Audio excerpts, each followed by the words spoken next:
So my title talk is Let Go and Let the Miracles Happen. Where did I get that name from?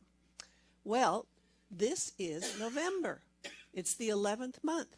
And some of you will remember that when we were studying doing the powers every month, this is the power for renunciation or elimination, it's also called. You know, I wondered what does renunciation really mean? Well, it's giving up something that you really liked, that you supported. You renounce it. Elimination is like getting rid of stuff that's yucky. So one is getting rid of the good stuff, the other is getting rid of we need them both. They're actually both two sides of the same coin. The other word for it that we like to use more commonly is letting go, just letting go. And that's about letting go of those thoughts and beliefs that no longer serve us. As soon as I hear that, I think, okay, why do I have to do that? Really? Really? And how am I supposed to do that? I used to think the Bible was stupid. Yeah. That was before I came into Unity. I thought, this is the most ridiculous book. Why is everybody reading it? Because it contradicts itself in the first 2 chapters of Genesis. There's 3 kind of different versions of Noah. Like, what is going on here? I just couldn't figure it out. But now I know there's a lot of wisdom in it. So in Unity, we don't throw the baby out with the bathwater. We don't have to take the Bible literally. We just look at where is the good. What can we glean from it? So today we're going to look at an old story with a new interpretation that serves as the basis for answering these 2 questions. So there's a story in the Old Testament you might have heard. It's about when Lot and his wife and his 2 daughters lived in Sodom. Does that ring a bell? Sodom and Gomorrah, bad places. And so bad things were going on. And God was going to clean things up like he did with Noah. But Lot was Abraham's nephew. Abraham was like the father of the Hebrews. He was blessed by God. So God had to give Lot a chance, although his nephew Lot was like, anyway, that's other stories in the Bible. You don't want to go there. So God sent angels to warn him about what was going to happen. I'm going to read to you from the Bible now.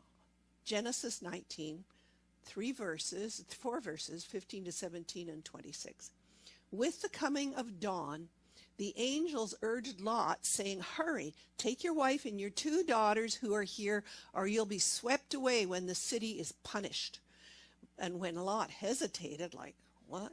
The men grasped his hand and the hands of his wife and of his 2 daughters and led them safely out of the city, for the Lord was merciful to them. As soon as they had brought them out, one of them said, "Flee for your lives. Don't look back and don't stop anywhere on the plain. Flee to the mountains or you'll be swept away." Yeah, but Lot's wife looked back and she became a pillar of salt. That's her in the background there, being a pillar of salt. Yeah. One time a Sunday school teacher was teaching this to the kids. I can't imagine teaching this to the kids, really, about Sodom and Gomorrah. You know, what did they do that was so bad? Anyway, no. But little Norman interrupted and he said, "Well, one day when we were driving, my mother looked around, turned back, and she ran into a telephone pole." That isn't exactly what happened to Lot's wife, thank goodness. But I'm so glad that we in Unity interpret the Bible metaphysically. Every situation and character and event in the Bible is a state of consciousness in us. So we're going to look at what happened in this story, where there's a lot of things we could be looking at, but we're just going to focus on Lot's wife. Now that's all we know about her, Lot's wife. She doesn't have a name. because women in those days were just chattels, weren't important enough to give names. There's a lot of, in the Bible, there are a few like Esther and Mary and stuff, but mostly the women are not mentioned. Yeah, they're not counted. They don't count. But so we aren't going to worry about that right now. That's another whole story.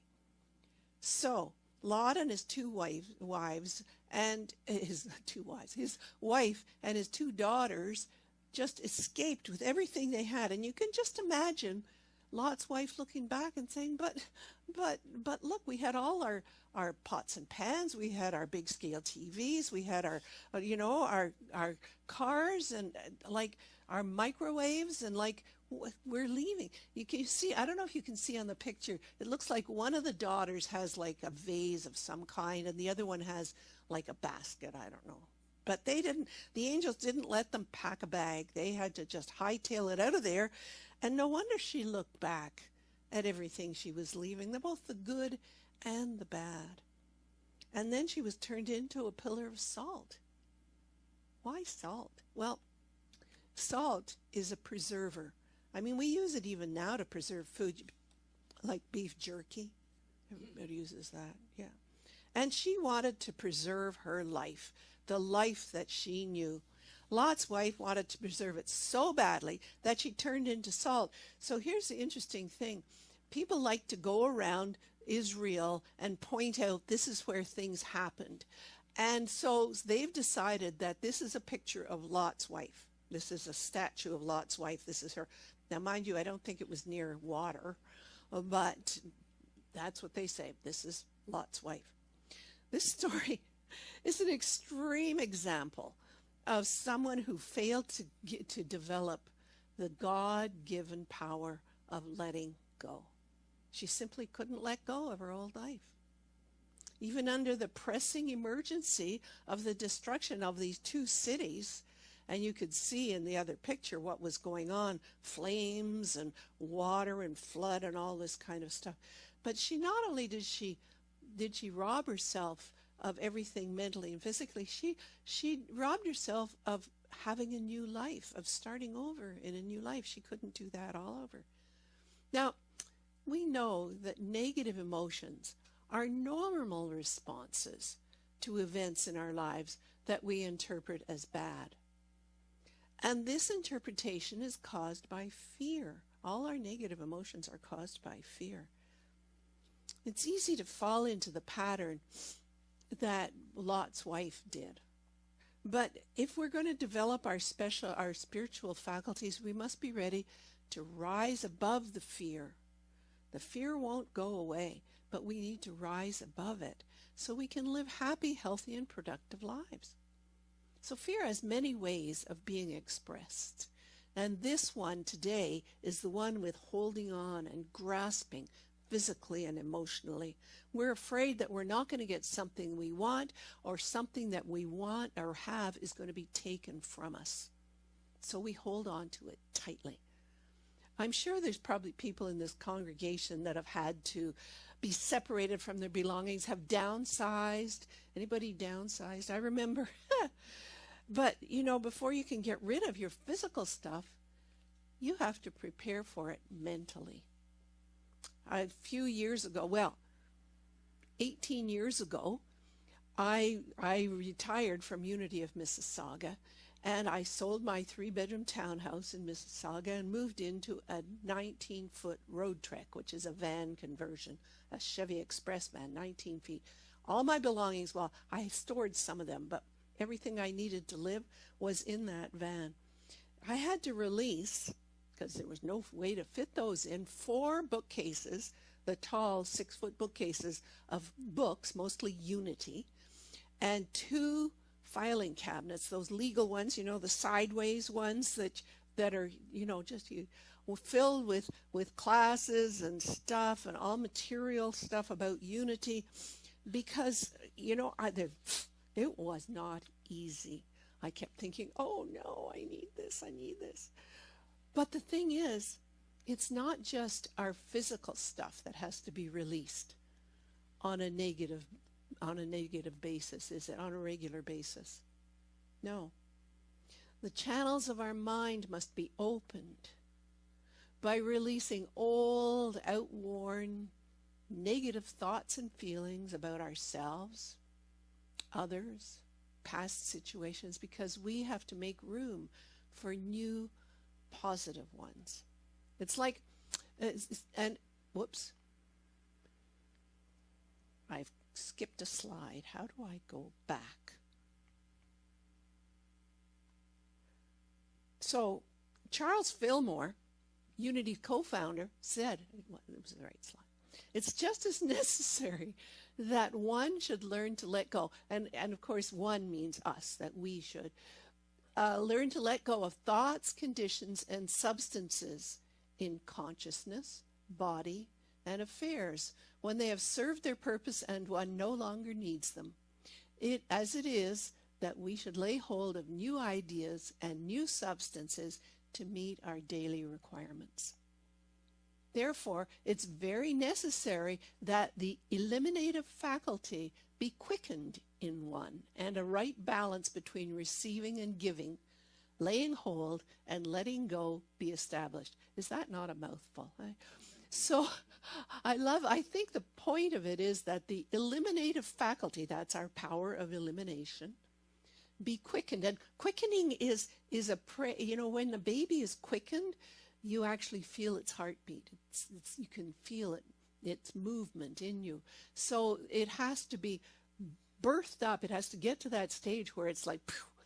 And it has to happen in us. And a right balance between giving and receiving, laying hold, letting go is established. Yeah. It's kind of like we have to let go of the old ideas to create space for the new ones. Picture you have a glass of water and it looks clear, it looks absolutely clear. But what you cannot see when you try to pour water into it is the grunge that's in the bottom. And so when you start to pour the water in, it's all stirred up, and not only that, it's overflowing because there's no room. There's no room. There's a little bit of space at the top for new thought, but that's not enough.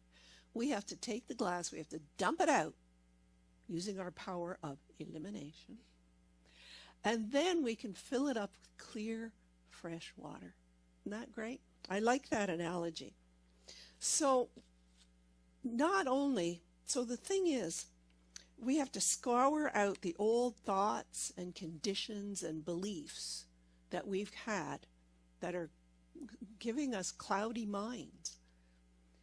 And then we have to, so it's not only are we to let go of all the doubts such as fear and doubt and worry. Those are things that is clear to us that we're not supposed to be doing. It's in the Bible. Jesus says, don't worry. It's not going to do you any good whatsoever. So stop worrying. These are against divine ideas, which are acceptance and love and faith, But we also have to let go of things that we enjoy sometimes, our pet peeves. Anybody have pet peeves?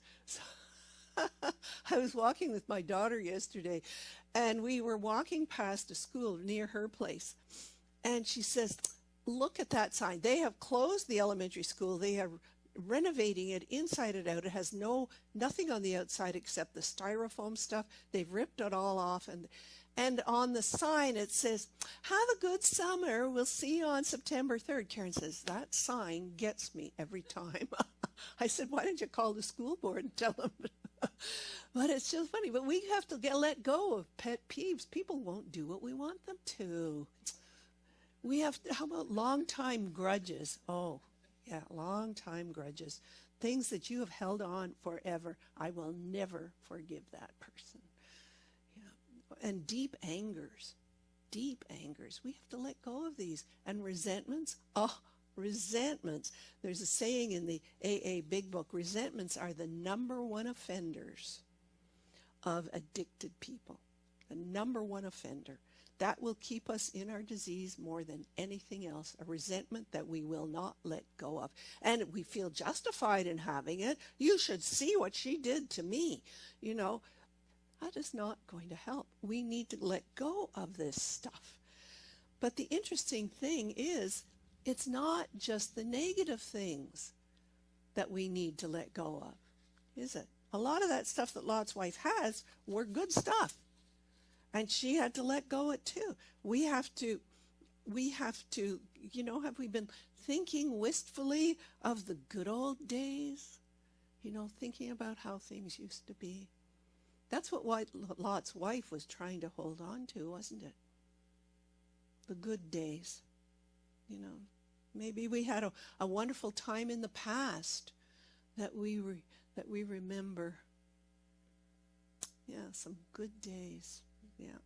Maybe there have been relationships in the past that have played an important time in our life. There's people that you have to let go of.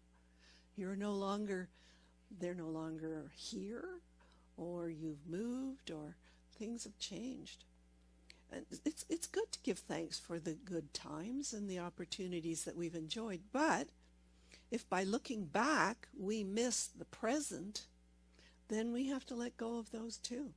We're not fulfilling the purpose that we were put on earth for, which is to allow Spirit to express through us, as us, no matter what's going on around us. I've gone through this recently, letting go of the good stuff. A lot of you know that I moved on May from Beamsville to Burlington. It was snowing this morning in Burlington. It was not snowing in Beamsville.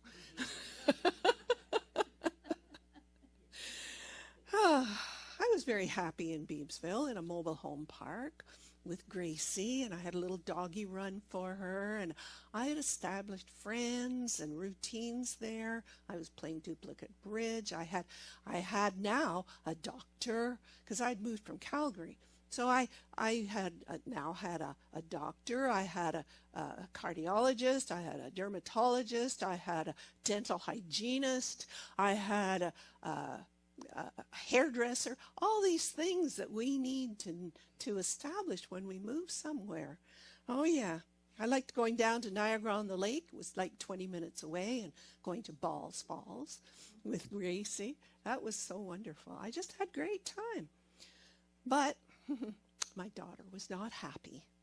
She did not like me living in Beamsville because, and it seems to have gotten worse this past summer, the traffic on the Skyway and the QEW is just horrendous, just horrendous. And there's been times, the first winter I moved there actually is what made her decide that she did not want me living there, because we had snow in Beamsville, and well, it was even worse here.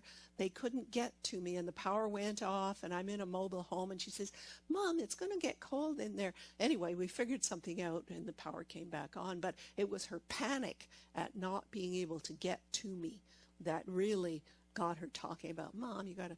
So I moved there in 2021, and this is now 25. So my daughter and my son were talking to each other, not with me in the conversation. And they decided it was time for me to move to Burlington. Yeah. So they introduced me into the story, into the conversation, and said, "Well, my son James in California," he says, "Well, I have money to invest, so I'll buy you a condo, and you come and live in Burlington. Just find a condo that you like, and I'll buy it. It's be mine, but you'll live there, and and so don't you think that's a great idea, Mom?" No, Mom did not think that was a great idea. My first reaction was, "No way. No, I'm not." Well, this was on about the, let me see, middle of April. So they said, "Mom, you need to think about this, because Karen needs to get to you. If there's anything wrong, you're not getting any younger," and all this, how old, I'm only 83, like really. So anyway, so I in my heart, I knew they were right, yeah. So I started looking for a condo. I went and looked in Aldershot. I walked into this condo and I said, "Okay, this is it." And the real estate agent said, "Well, there's some more." No, this is it. 2 bedrooms, 2 bathrooms. I'm on the second floor. and you know, it's got a nice living open concept thing.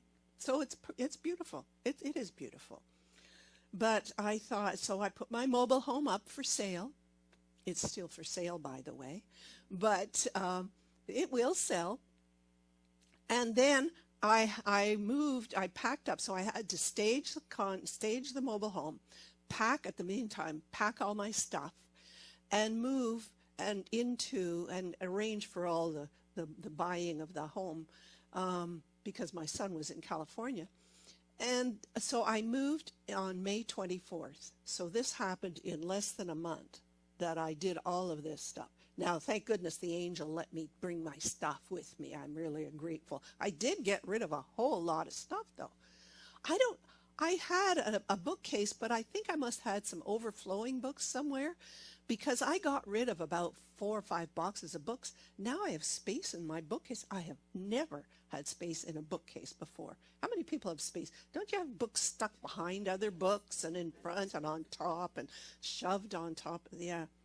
I don't have any of that. It's like, wow, that's amazing. But so I didn't turn into a pillar of salt. I was looking forward to Burlington now.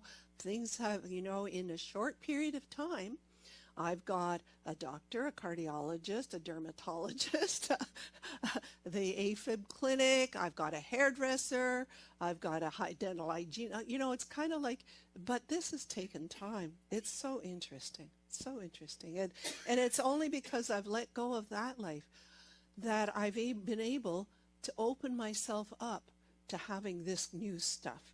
So it's important that we know that it's a process. It's a process, just like most transformative changes. It won't happen all at once, that you clear out your mind and you have room and space. And we often, like I did, waver back and forth between wanting to keep the old life and yet knowing that God has only the best for me. You know, I'd think, why did I think this was a good idea? But here I am. And it's a blessing, because Unity of Hamilton is exactly the same distance from where I was in Beamsville to where I am in Burlington. Isn't that amazing? Right in the middle. So either way, it's about 15 minutes away. It's perfect, perfect, perfect. So letting go is not a negative fighting. If you let go, you can't be fighting. You see, you're not going to be letting go of anything. You need to be positive, non-resistant, accepting, by which we live in the present and make ourselves available for what lies ahead. I heard something today I was listening to, and she said, make my head be where my feet are. In other words, be present to what is happening right now. And right now, it's a lot of fun. I'm enjoying getting dressed and taking Gracie out 4 times a day. It just feels good to feel that fresh air on my face, whereas before I was opening the door, kicking her out. Yeah, right. But I could just let her out. And now I have to take her out. I have to be present with it. And it's just interesting how things change. But we just have to let things unfold, one step at a time, one thought at a time. And when we do, it's amazing the miracles that can happen. So I know that you guys are just waiting to share with us what you've had to let go of, what the process has been like. You've got 2 minutes each to share that, because we're not going to end up like Lot's wife, are we? No way. No way. We're too busy exploring the present, knowing that the best is yet to come. And as I used to finish all my talks with in Mississauga, yay God!